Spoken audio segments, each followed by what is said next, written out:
wanted to ask you about the Guardian's new Facebook app and what you think it will mean for the way in which readers comment on news stories in the future. Well, that's kind of a wide question. I think it's really interesting the sort of effect that the Facebook app has had, and I think the most exciting thing is the age of the audience that we're now reaching, which is a much younger audience for Facebook. And quite interestingly, obviously, that sort of frictionless sharing, where once you read something, it appears on your wall and your friends might potentially see that you're reading it, is something that younger age group is much more comfortable with.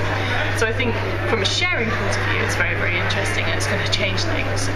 Commenting point of view, if I'm honest, I haven't really given any considerable thought to. I think the one takeaway I would have is that using someone's real name and real identity when they comment doesn't necessarily make them the most polite or thoughtful commenter in the world, especially when at the moment people are still finding their way around the concept that their comments are potentially public. A lot of people sometimes think that they're just making a comment underneath a news story and it's being seen by their friends, and actually it's being seen by a lot more people.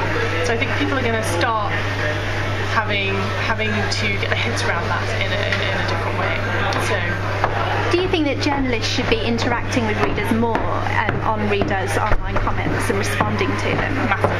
Yeah, I think we've demonstrated at The Guardian that you can see a tremendous difference in the type of conversation that you're having if a journalist is involved in it.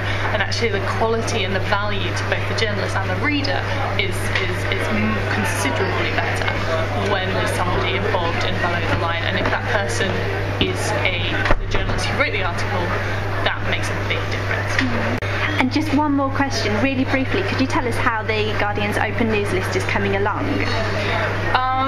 So everything exists within the sort of idea that we're experimenting. We're trying to find the best way to work with open news for The Guardian.